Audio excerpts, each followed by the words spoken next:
It's personal to me. My father died of a drug overdose in 2010, and I was one of the people that shunned others that had addiction, didn't want it bad enough. That's the reason. My father definitely wanted it, and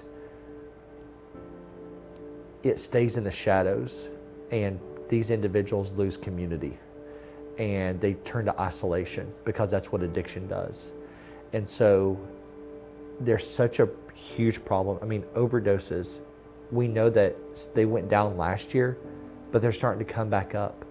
But they're only down to pre-COVID times. I mean, we're still losing over 90,000 people a year to a treatable, preventable death. Our founder, Joe Bond, started a foundation called StigmaStache Incorporated.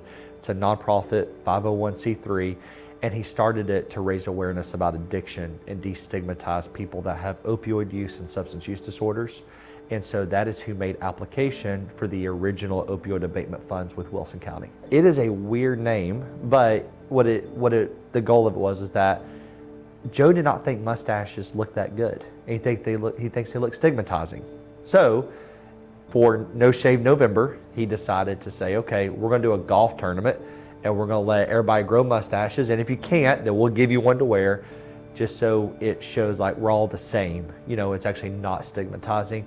And it is solely to raise awareness about opioid use disorder and substance use disorder, and really normalizing addiction as a chronic disease. The goal of it was to continue the PIC Center, and the PIC Center stands for Preventing Incarceration in the Community.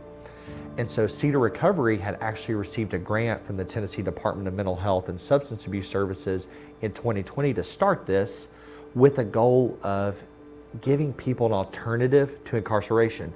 So if individuals were arrested for a nonviolent drug offense, General Lawson and the judge and the public defender, Ms. Gardner, they could come together and say, hey, we will let these folks go to this PIC Center. If they engage in treatment for at least 6 months, we're going to dismiss their case. And it was incredibly successful. We had over a 70% graduation rate. So, I mean, that was huge. 7 out of every 10 people that came through completed treatment and had their case dismissed. Well, that grant ran out. And so it was such an impactful program to the community. Mayor Hutto, General Lawson, Drug Free Wilco, they all wanted to find a way to continue to keep it going.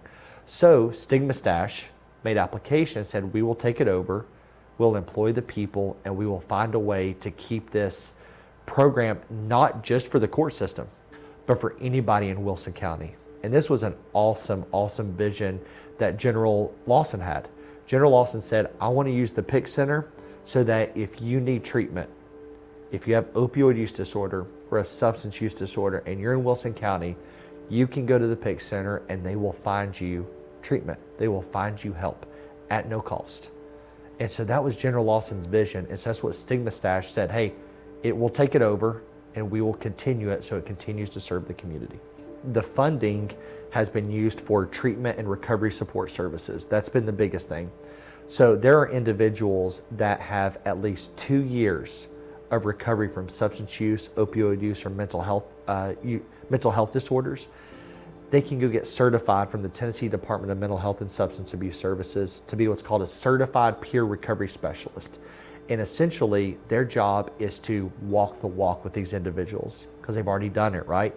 To find resources, to promote motivation and do motivational interviewing and those kind of things. And so we have hired peer recovery specialists to serve the PIC Center. So that is what is funded. It has funded us to have, or StigmaStache have, 2 peer recovery specialists inside so that when individuals call, they already know the resources, they have the relationships with the treatment entities, and they can also help these folks walk through their path of recovery, through their journey to recovery.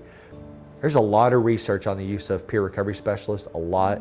It is an evidence-based intervention. It is something that even Medicare and Medicaid recently started paying for as well, because it is so beneficial to have that person that's already lived it and walked it to be there to hold your hand. You can have boundaries and barriers while still having love, compassion, and forgiveness. You can still have those things. And if you see somebody that you believe may be struggling, it's okay to go up and say, hey, let me tell you what I'm seeing. Let me tell you what it looks like. And that I'm here for you. There's a resource for you in Wilson County through the PIC Center, through General Lawson's office, and there is a way for you to get help and treatment, and I'm here for you. Let's just have that mentality as a community.